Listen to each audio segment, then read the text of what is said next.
Yeah, I don't think Mother knew about this.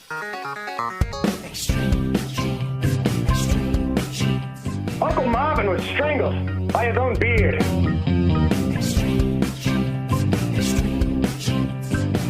Yeah, never saw it coming.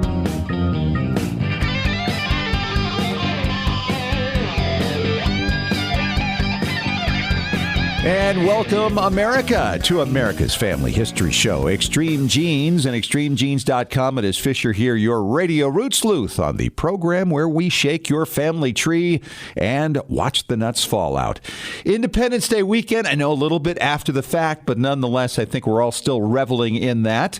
And we're going to be talking to David Allen Lambert about that coming up a little later on in the show. Of course, after our first segment coming up here in a few minutes, we're going to talk about researching your revolutionary ancestors.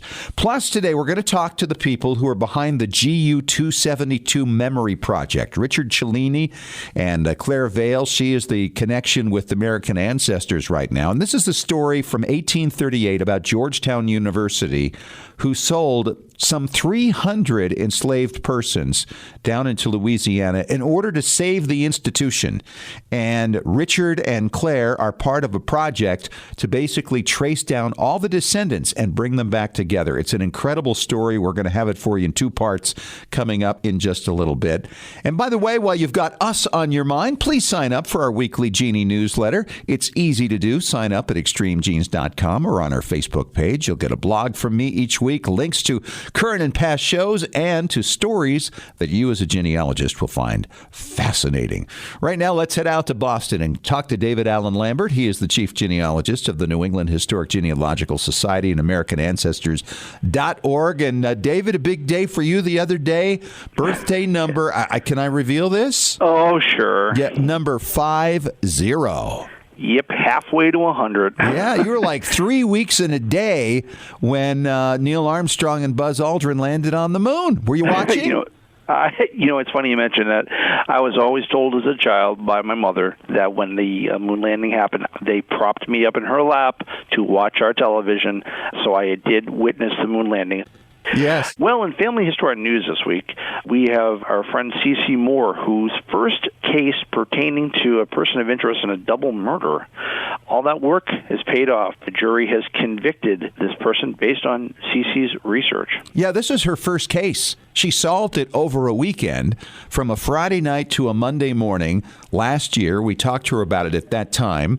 And CeCe, of course, is pretty excited about it. And I'm excited to tell you that she's going to be on the show next week for 2 segments. We're going to talk about this, other cases, the situation with GEDmatch, the regrowing of the database that's so necessary for this kind of work. It's going to be a great show next week with CeCe Moore.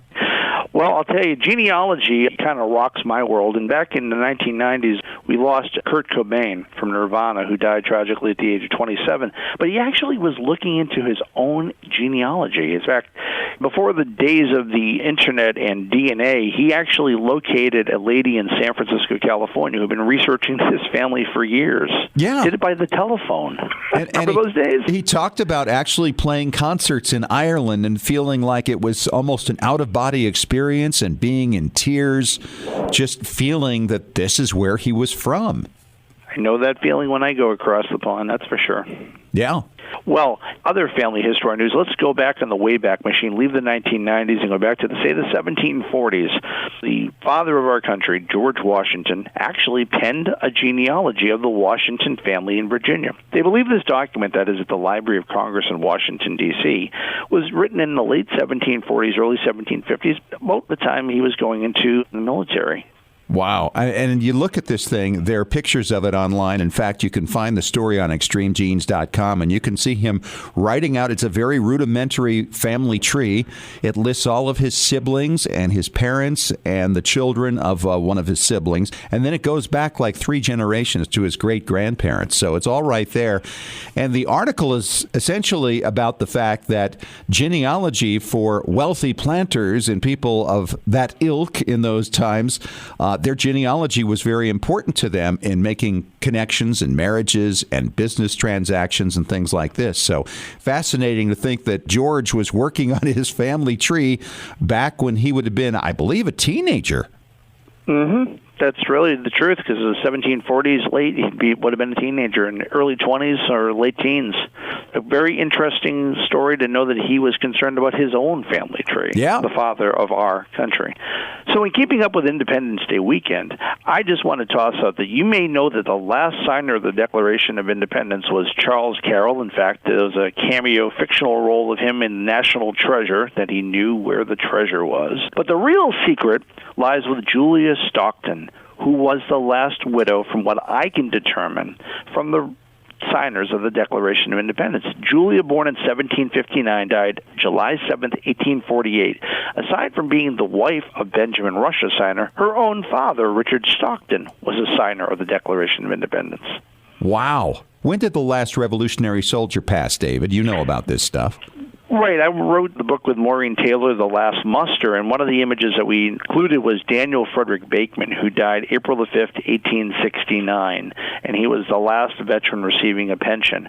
However, fast forward a little bit to 1906, and we have a lady in Vermont, Esther Sumner, who married in 1835 at the ripe old age of 21 to her husband, who was 75 years of age when she died in 1906, 131 years after Lexington and Concord.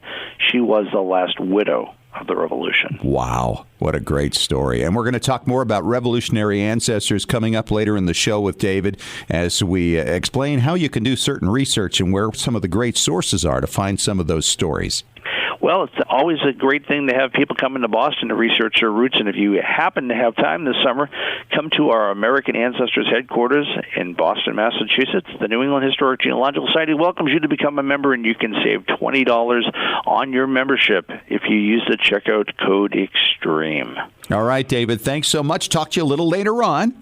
Sounds good. And coming up next in 3 minutes, we're going to talk to Claire Vale from American Ancestors and Richard Cellini. He is the founder of the GU 272 Memory Project, talking about Georgetown University, how they saved the institution by selling people into slavery. It's an amazing story, bringing together descendants from all around the world. You're going to want to hear it next on Extreme Genes, America's Family History Show.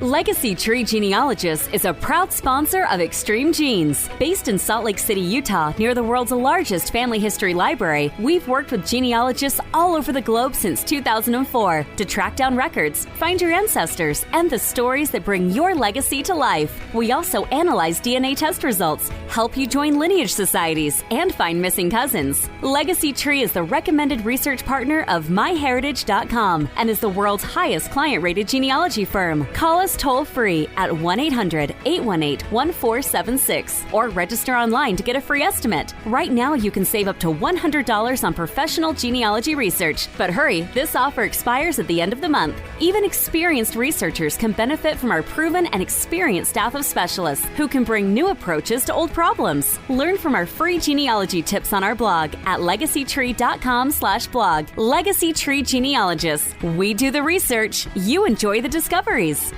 RootsTech 2019 may be over, but the Family History Fun doesn't have to end. Visit rootstech.org to view recorded content from the event. Rewatch the inspiring keynote addresses from celebrity speakers Patricia Heaton, Saru Briley, and Jake Shimabukuro. A number of classes are also available to view for free from popular genealogists such as Miko Cleland, Diane Southard, and Valerie Elkins. Want access to even more content from RootsTech? Purchase the virtual pass and get access to 18 recorded conference sessions. Watch playbacks from any device from the comfort of your own home. Enjoy exclusive content from popular presenters like Kenyatta Berry, D. Joshua Taylor, and Lisa Louise Cook. Purchase your all-access virtual pass at rootstech.org for only $129. RootsTech 2019 may be over, but it lives on through the RootsTech Virtual Pass. Download yours today. Visit rootstech.org to learn more. Genies, it's Fisher with a thanks and a shout out to members of our Extreme Genes Patron Club.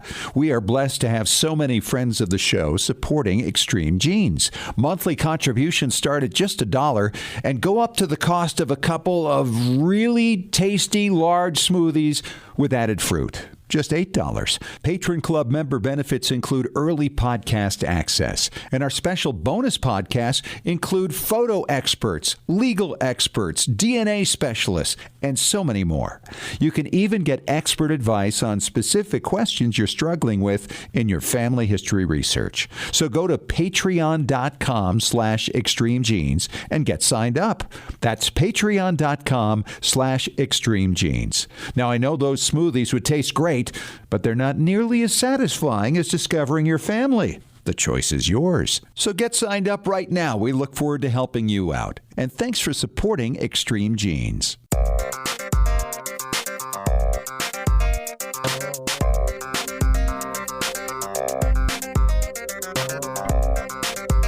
And we are back at it on Extreme Genes, America's Family History Show, and extremegenes.com. It is Fisher here, your radio root sleuth. And as you're probably aware from listening to Extreme Genes over the past several years, there's been an interesting story that came out of Georgetown University about their history back in 1838. And from this has come the Georgetown Memory Project, and we have the founder of that project on the line with us, Richard Cellini. How are you, Richard?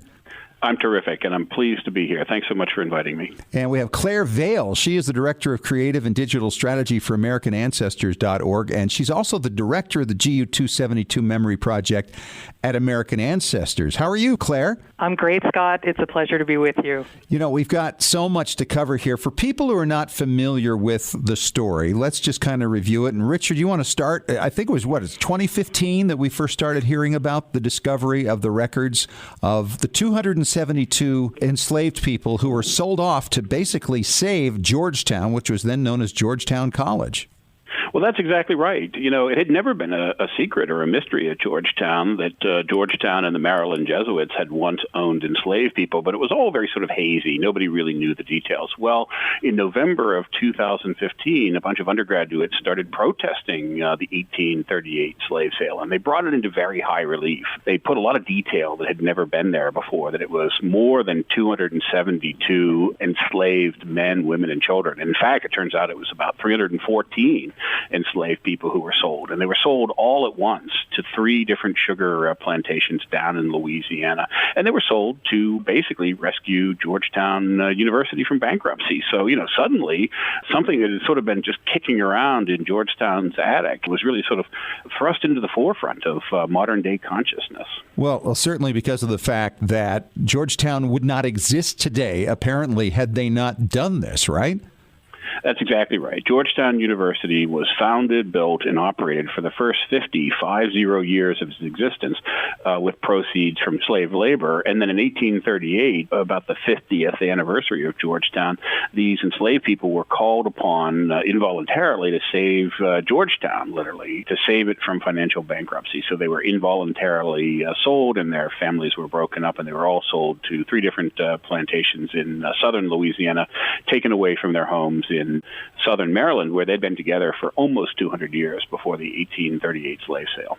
So basically, the story kind of revealed a rotting foundation, basically, for Georgetown University. Well, not only that, I mean, it completely displaced Georgetown's founding story. I mean, you know, the founding story of Georgetown had been that it had been founded by rich white Catholics, either from Maryland or America or maybe even England, and that it was founded by white Catholic priests. Well, none of that is true. We now have replaced founding myth with founding fact that Georgetown University was founded, built, operated, and paid for by the involuntary labor of hundreds and hundreds of African-American families. Yeah. Now, Claire, how did American Ancestors come to work with this Georgetown Memory Project? So back in 2017, Richard approached us and said that he had genealogical research prepared by 2 genealogists, Melissa Ruffner and Judy Riffle. And Melissa is based in Maryland and Judy is based in Louisiana. And so they both had lots of experience and access to the archives in those respective states. They had compiled the genealogies under Richard's direction for these 314 people. And so Richard had asked one of them, where should I go to get a searchable database built out of this material? And I think it was Judy who said, well, the gold standard for genealogy is American ancestors. Go talk to them. And so we had a meeting. Right. And yeah, it's nice when other people say that about us. So that's great. Yeah. We take the compliment. So he came to us. We had scheduled, I think, an hour-long meeting that turned into a 3-hour meeting, and we were honored to work on this project. So that's how it came about, and then we started getting the research delivered to us, and before long, I think 6 months, we had a searchable database. And now I see on AmericanAncestors.org you actually have a section there for the GU272 Memory Project where living descendants can find out where they might fall into this project. So I also see that there's a GU272 Descendants Association that has a website as well. So there's a lot of action happening here, and I guess so much to talk about, too, because I know Georgetown University kind of has to own this now for the first time in their history. And tell us, Richard, what are they doing? Well, it's been an interesting journey for Georgetown. In fact, I got involved in this back in November of 2015, quite by accident. I had heard about these student protests in the fall of 2015 about this 1838 slave sale, but I'm just a Georgetown alumnus. I'm nobody. I'm not rich. I'm not famous. I'm not powerful at Georgetown. But anyway, I emailed a very senior member of a working group that Georgetown had established. The president of Georgetown had established a working group to look into this 1838 slave sale. And I wrote to a very senior member, and I said, my question really has nothing to do with Georgetown. My question is, what happened to the people? What happened to the more than 300 men, women, and children who were sold to southern Louisiana in 1838?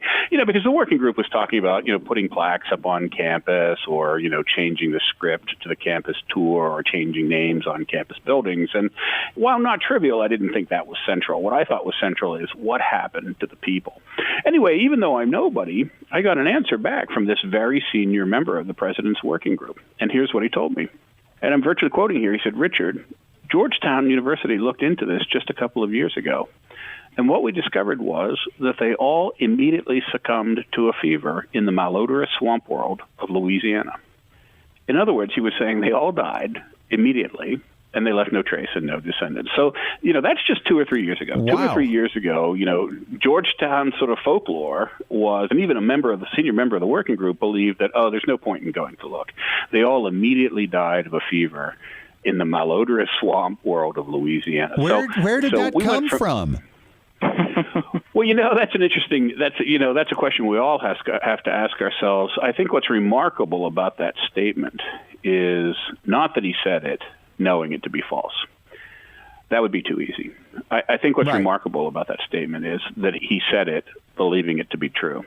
I think what you're hearing there is almost 200 years of Georgetown University trying to make itself feel better. It's sad enough to think that 300 men, women, and children were sent to southern Louisiana and immediately died. But it's truly terrifying to imagine that they survived. It's truly terrifying. And so I think Georgetown just sort of told itself that, there's no trace. They didn't have names. They didn't have families. They didn't even survive. So there's no point.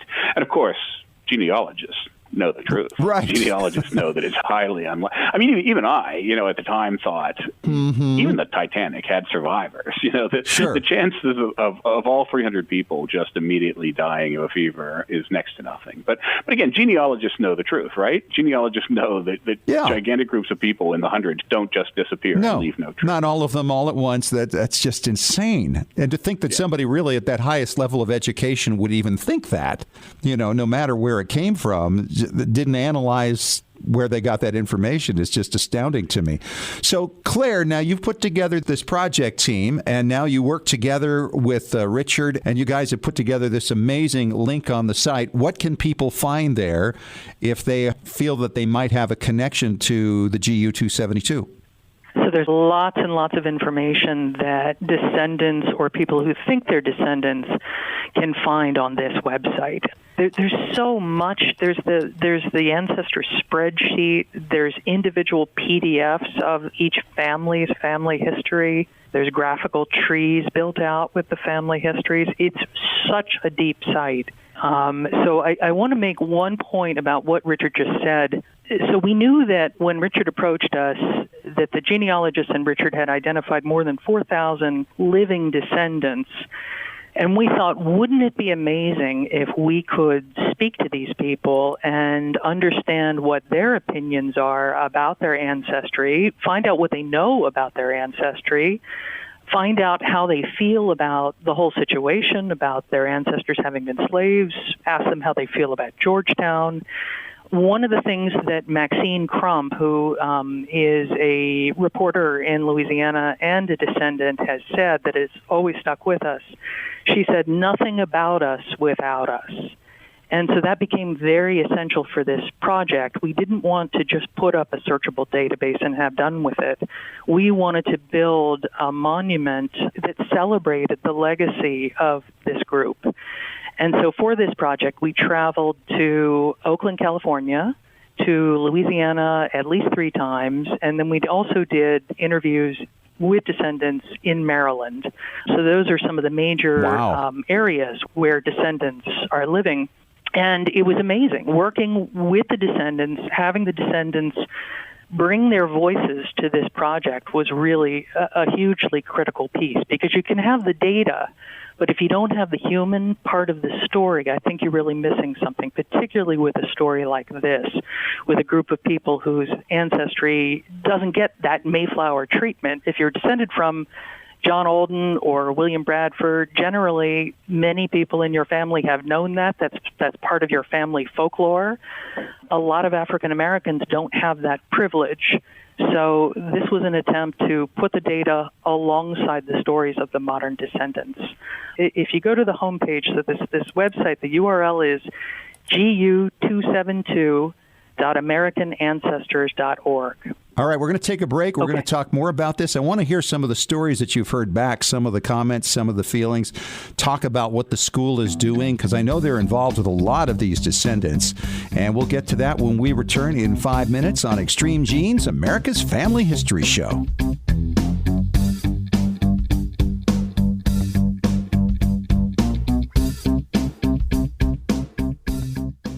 Looking for an easy way to show off your family history and share it with your family? Family Chartmasters offers beautiful custom pedigree art pieces and inexpensive family reunion draft charts in any design or size that fits your needs. With a free consultation at FamilyChartmasters.com, you can get started creating a new family masterpiece. Family Chartmasters has over 11 years of experience in creating and printing family charts. They can print any style genealogy chart from any genealogy file and can create exactly what you're looking for. You'll work with a specialized and talented consultant whose goal is to make you happy. Decorative charts make fantastic gifts for all occasions. And with Family Chartmasters' option of ordering duplicate charts at half price along with your original purchase at full price, you can afford to give a family heirloom to each member of your family.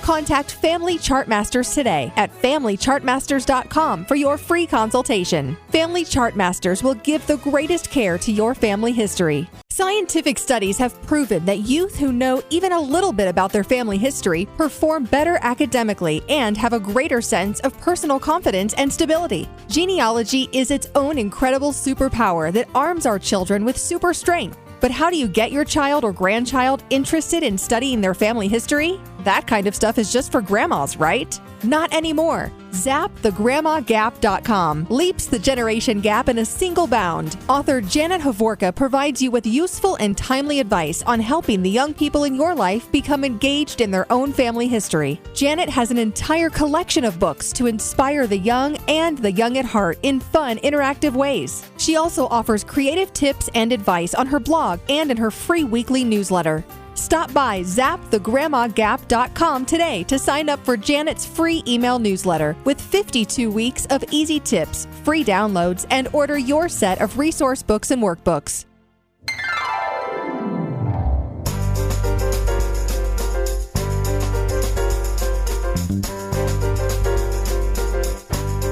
We are back talking about the GU 272 on Extreme Genes, America's Family History Show, and extremegenes.com.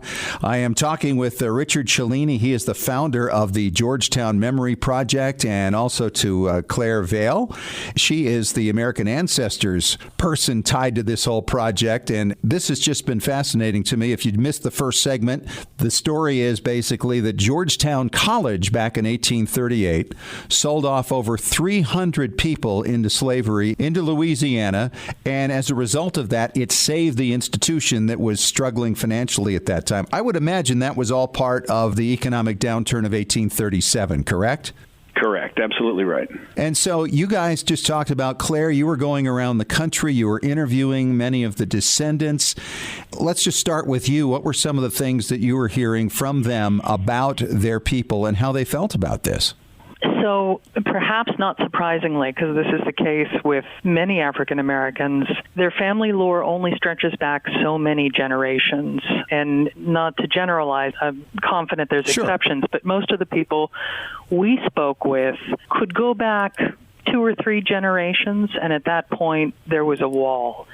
And if we pressed for more information, people would say, well, my great-great-grandmother never talked about her people, or she didn't know who she was descended from. So we heard a lot of that kind of story, but what really came through was the self-reliance and the resilience of the people and their families. So if you wanted a house built, you built it yourself, or you had your uncle or your father or other men in the family would come over and build the house. If you needed medical care, your grandmother or another woman in the community would bandage your toe if you broke your foot. So there was a lot of reliance on one another rather than in some sort of infrastructure, because that just wasn't available. So we heard story after story like that. We also heard lots of stories of joy and love and faith being the glue that held people together. And those interviews are all captured and available for people to listen to on the website. And I'm assuming that's just an ongoing, growing thing, yes? It is. We spoke to about 50 people, 50 descendants in Maryland, in Louisiana, in Oakland, California. And then there's a few other interviews from other places in Washington State and a couple other places around the country. Our intention is to keep interviewing people. And if people would like to be interviewed, they can fill out a form on the website or write to an email address, and we will respond and try to set up a time to come to them. Richard, you are the founder of the Memory Project, so you're the one who's been reaching out and finding these descendants and obviously now partnering with AmericanAncestors.org. Tell me about the community of the descendants and how do they get together? Is it mostly through social media? Are they physically having get-togethers, reunions, and are they interacting with Georgetown? Well, it's all of the above. I mean, literally, these families have now been reunited for the first time in more than 180 years. I mean, in some cases, these families were split in 1838 between a branch in Maryland and a branch in Louisiana, and they were all separated from each other.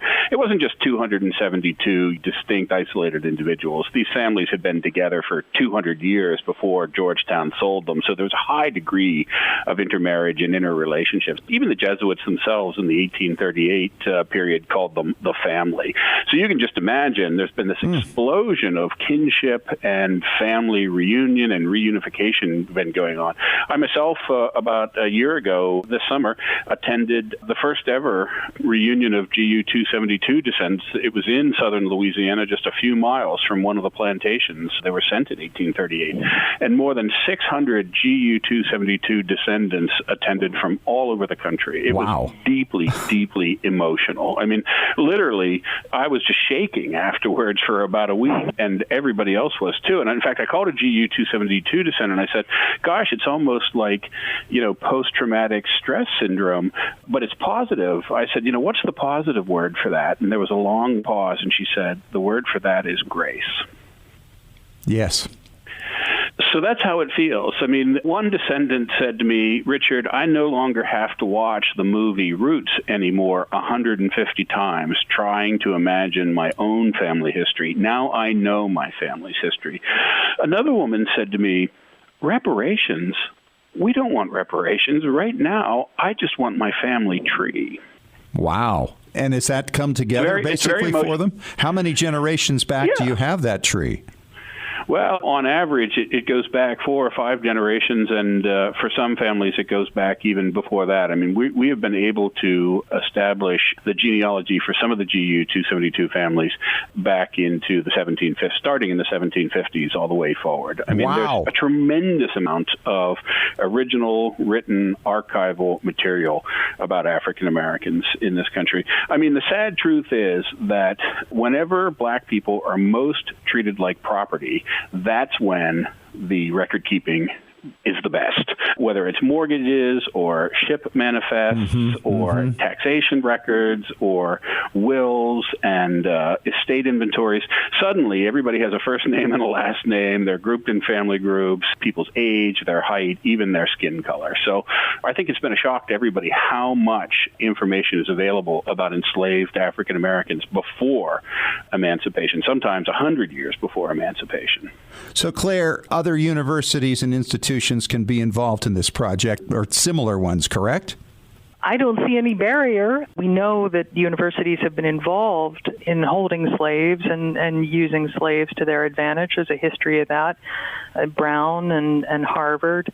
There's businesses as well that participated in this that have a long history in the U.S. And it's all one big, complex economic story, and slave owning is a part of American history and its economy. If institutions have their hands on data, the best thing they can do now is take that data to a genealogical organization like ours and let us do the work that we do and make that data available to descendants so that they can do their family history. I mean, that's one way of taking steps toward repairing that breach. Yeah, absolutely. And from what you were saying, Richard, it sounds like that is a huge deal for these descendants now, realizing the strength of those who came before them to endure this and where they are today. Absolutely true. There's no question about it. It's also remarkable how many of the GU 272 families had preserved through their oral tradition bits and pieces of the story of the slave sale from 1838. I mean, it's really uncanny and eerie. It sends shivers up and down your spine when you hear about the little facts and details that had been passed down over 5-6 generations from 1838 until the present day about the 1838 slave sale. So this history just means the world to them. But also, you know, as I always say, if you love American history, you'll definitely like black history because it's just more of what you love. You know, black history is American history and American history is black history. It's all bound together. Oh, yes. And, you know, honestly, when it comes to other universities, and Claire's absolutely right, there's at least a dozen major American colleges that have a legacy connection to slavery and human trafficking. I always say that when it comes to finding the living descendants of your university slaves, the hard part isn't the finding. The hard part is the looking. It's hard to look. But when we look, we find. He's Richard Cellini. He is the founder of the Georgetown Memory Project, and she is Claire Vale, and she is the American Ancestors side of this amazing thing. You can find out more at gu272.americanancestors.org. There's also a Descendants Association that has their own site, gu272.net. Sounds like a lot of ways to be involved, and it's a story that's going to carry on for a long time, you guys. We hope so. Thank you so much. Yes, absolutely. And coming up next, it's Ask Us Anything with David Allen Lambert, talking about finding the stories of your revolutionary ancestors in 3 minutes.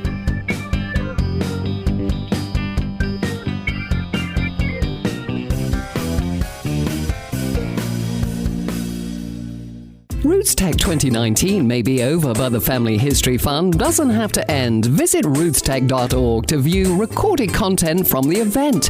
Rewatch the inspiring keynote addresses from celebrity speakers Patricia Heaton, Saru Briley, and Jake Shimabukuro. A number of classes are also available to view for free from popular genealogists such as Miko Cleland, Diane Southard, and Valerie Elkins. Want access to even more content from Roots Tech? Purchase the virtual pass and get access to 18 recorded conference sessions. Watch playbacks from any device from the comfort of your own home. Enjoy exclusive content from popular presenters like Kenyatta Berry, D. Joshua Taylor, and Lisa Louise Cook. Purchase your all-access virtual pass at rootstech.org for only $129. Roots Tech 2019 may be over, but it lives on through the Roots Tech Virtual Pass. Download yours today. Visit rootstech.org to learn more. Genie's, it's Fisher with a thanks and a shout out to members of our Extreme Genes Patron Club. We are blessed to have so many friends of the show supporting Extreme Genes. Monthly contributions start at just $1 and go up to the cost of a couple of really tasty large smoothies with added fruit. Just $8. Patron Club member benefits include early podcast access, and our special bonus podcasts include photo experts, legal experts, DNA specialists, and so many more. You can even get expert advice on specific questions you're struggling with in your family history research. So go to patreon.com/extremegenes and get signed up. That's patreon.com/extremegenes. Now, I know those smoothies would taste great, but they're not nearly as satisfying as discovering your family. The choice is yours. So get signed up right now. We look forward to helping you out. And thanks for supporting Extreme Genes. Legacy Tree Genealogists is a proud sponsor of Extreme Genes. Based in Salt Lake City, Utah, near the world's largest family history library, we've worked with genealogists all over the globe since 2004 to track down records, find your ancestors, and the stories that bring your legacy to life. We also analyze DNA test results, help you join lineage societies, and find missing cousins. Legacy Tree is the recommended research partner of MyHeritage.com and is the world's highest client-rated genealogy firm. Call us toll-free at 1-800-818-1476 or register online to get a free estimate. Right now, you can save up to $100 on professional genealogy research. But hurry, this offer expires at the end of the month. Even experienced researchers can benefit from our proven and experienced staff of specialists who can bring new approaches to old problems. Learn from our free genealogy tips on our blog at legacytree.com/blog. Legacy Tree Genealogists. We do the research. You enjoy the discoveries.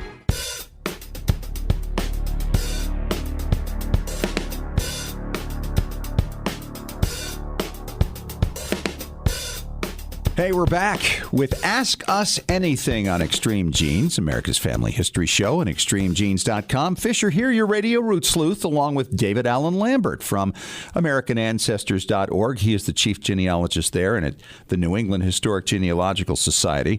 And David, we have a question from Patty in Atlanta, Georgia. And she says, are there free databases by which we can research our Revolutionary War ancestors? Good question, Patty. Patty, that is a really good question. In fact, I can think of two right off the top of my head, but ladies go first, so I'm going to mention the DAR website. So the Daughters of the American Revolution website, if you go to dar.org/national-society/genealogy, you will go to where they have their genealogy research. The GRS system has an ancestor search, a member search, and a Descendants database search. So you can search for people who have joined, search between your ancestors who had patriotic service and your ancestors who picked up a musket and fought during the American Revolution. Now, on the same token, and I have to give just cause because I'm the state historian for the Massachusetts Sons of the American Revolution, the SAR website is www.sar.org/genealogy/genealogical-research-services. And what you can do there is you can search for your ancestors who are soldiers and patriots.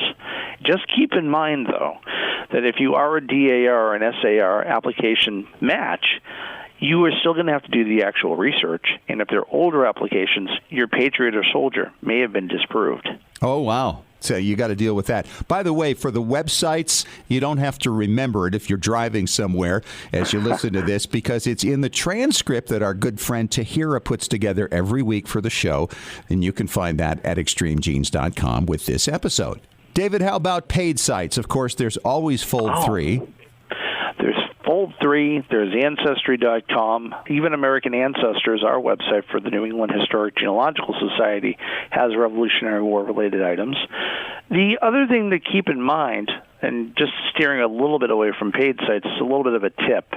If you're looking for muster rolls, on occasion, you will find that the Family History Library has digitized military records for the Revolution. May it be published books. You can go state by state in the catalog, scroll down to military records and find muster rolls in the catalog as well. And that would be at FamilySearch.org. That is the official site, of course, for the Family History Library.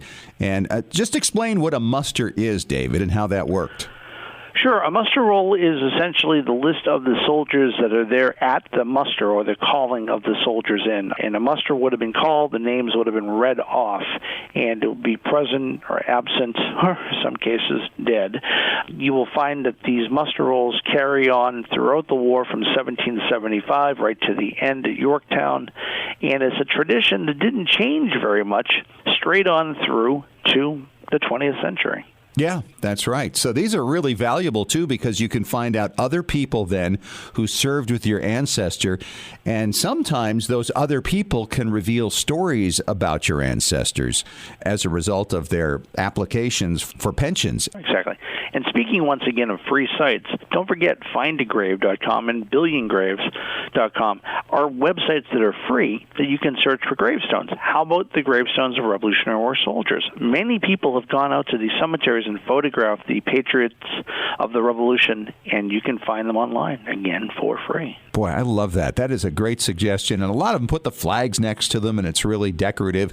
And it's another great way to determine if your late 1700s era ancestor was among those who fought for independence. All right. And coming up next, we are going to take a question from one of our listeners talking about the pension records and what the stories are that might be revealed about your Revolutionary War ancestors.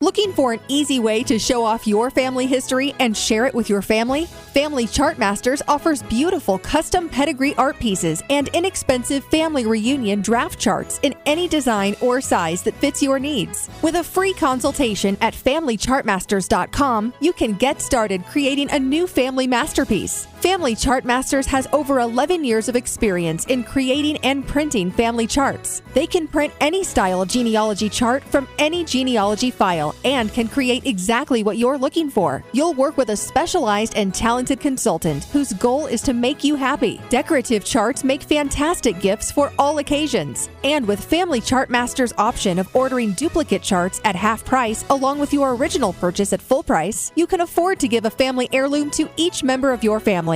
Contact Family Chartmasters today at FamilyChartmasters.com for your free consultation. Family Chartmasters will give the greatest care to your family history. When was the last time you heard your grandmother's voice or saw your family enjoying life back in the 1950s or 60s? If the reason is you haven't known what to do with your old recordings, videos, and films, here's your answer. The Multimedia Center in Salt Lake City. We brought in a video project to the Multimedia Center, and overnight they duplicated it to DVD so we could meet our deadline. The Multimedia Center, 2870 East, 3300 South, Salt Lake City. Open Monday through Friday, 10 to 6. Call 801-483-1717 or go to transferduplication.com. Genies, it's Fisher with exciting news. The Weekly Genie, the official newsletter of Extreme Genes, is here. It's your Monday morning briefing on what's happening in the world of genealogy and family history and on Extreme Genes. Get all the details of jaw-dropping stories of discovery and keep up with the latest techniques in family history research. Get to know more about your favorite Extreme Genes personalities. And it's free. Sign up for the Weekly Genie now at extremegenes.com or the Extreme Genes Facebook page. And when you do, you'll receive David Allen Lambert's Top 10 Tips for Beginning Genealogists from the Chief Genealogist of the New England Historic Genealogical Society. Sign up today for the Weekly Genie.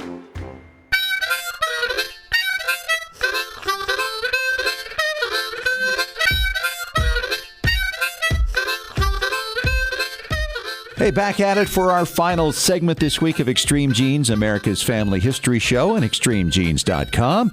We're doing our Ask Us Anything segment with David Allen Lambert, the Chief Genealogist of the New England Historic Genealogical Society and AmericanAncestors.org. And by the way, if you have a question on any topic in genealogy, you can always drop us an email at askusanything at extremegenes.com. And David, this one comes from Alan down in Dallas, Texas, and he's asking about the best way to find stories. And of course, we touched on that just a little bit. We're talking about revolutionary ancestors, the pension records.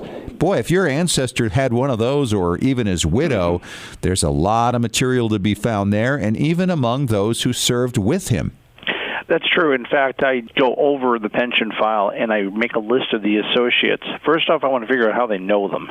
And sometimes it's pretty obvious that they're in the service with them. They mention about a battle, but sometimes they're doctors or they're ministers and they're giving their account, or somebody's a witness about a marriage. What's interesting is, if your ancestor was born overseas, came to America, then fought, someone might be a sibling that may have been over in Scotland or Ireland that witnessed the marriage, and it's right in that pension file. A lot of times, soldiers also mention where they were born overseas or when they were actually born. So sometimes it's the only primary source on their birth or marriage. Yeah, these things are just really rich with information. I will say, though, I've run into many where there's a lot of false information in there.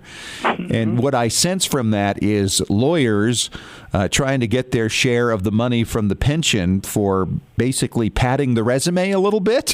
Have you run into a lot of that, David? Yeah, I have, in fact. Or service extension, where the soldier served 2 weeks and all of a sudden now he's serving 2 months or 2 years, and we can't find any proof of that, but it's just their word versus the pension office. And I can tell you, if your ancestor wasn't granted a pension and only applied, there's no certificate number, sometimes you're going to find more paperwork than a regular pension that got approved because they're fighting for it, and the stories can be lengthy.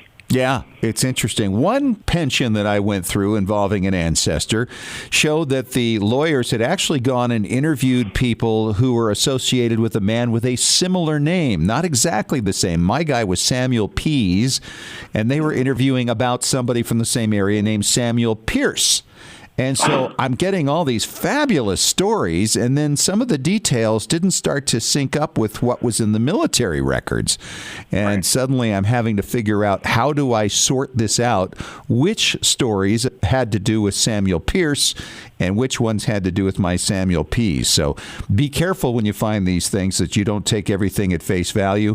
Also, memories have been affected by many, many years. In fact, that last one I was talking about, the interviews were done in the 1840s. So these were very aged veterans and relatives, and who they served under and where they fought and how long they fought and all those things don't necessarily always match the military record itself. Very true. And within any part of historical research, you really want to try to prove, as the pension office did, if there's any validity to their claim. I mean, now we have access to muster rolls that we've talked about earlier and other resources that are in there, such as DAR and SAR applications, so you can see if service was right. Yeah. Exactly. Well, David, thanks so much. This is the time of year for looking into the revolutionary ancestors. It's a great time. And, of course, any time is a really good time for these guys. They're fascinating people. And I think all of us are always excited to learn about a new one and what their service was about. Thanks so much for your time. Always a pleasure, my friend. Talk to you next week. All right. Hey, that is a wrap on this week's show. Next week, it's a big one, a two-part interview with CeCe Moore from Parabon Nanolabs, talking about her work on DNA cold cases. We're going to talk about what's going on with GEDmatch. We're going to talk about her first conviction of the very first person she was able to pinpoint in a double murder that dated back to 1987. Talk to you again next week. And remember, as far as everyone knows, we're a nice, normal family.